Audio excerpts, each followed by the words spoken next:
ഇസ്ലാം മതം പലപ്പോഴും സ്ത്രീകളെ അടിച്ചമർത്തുന്നുണ്ട് എന്നൊരു വിമർശനം ഉണ്ടായിരുന്നു. തട്ടുവിട്ടിട്ടേ പോകാവൂ, പർദ്ദ ഇടണം, ആണുങ്ങളെ കാണുമ്പോൾ ശരീരഭാഗങ്ങൾ മറച്ചു വെക്കണം, അതിലൊക്കെ വിശ്വസിക്കുന്നുണ്ട്. ശരിക്കും അത് ഇങ്ങനെ ഒരു ക്വസ്റ്റ്യനിൽ ഞാൻ ആൻസർ പറയേണ്ട ഒരു കാര്യമില്ല. ശരിക്കും പറഞ്ഞാൽ അത് ഈ പറഞ്ഞ ഒരു കാര്യത്തിന് വേണ്ടിയിട്ട് ഒരു ഉത്തരം പറയണമെങ്കിൽ എനിക്ക് കുറച്ച് ടൈം തന്നെ വേണം.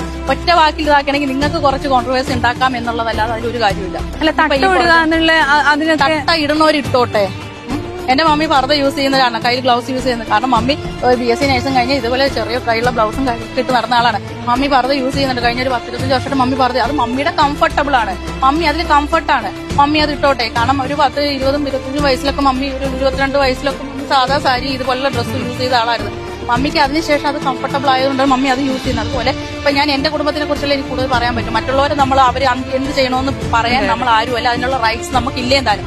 വേറൊരാളുടെ വ്യക്തി സ്വാതന്ത്ര്യത്തിനോ വസ്ത്രധാരണത്തിനെയോ കൈ കടത്താനുള്ള യാതൊരു അർഹതയും യാതൊരു യോഗ്യതയും നമുക്കില്ല. ഒരു തരത്തിലും നമുക്ക് അതിനുള്ള റൈറ്റ്സ് ഇല്ല. അതാണ് അതിന്റെ സത്യം. ഒത്തില്ല. എന്താണ് ഒത്തില്ല? ആ മൂപ്പര് ഒപ്പിക്കാൻ നടക്കുക.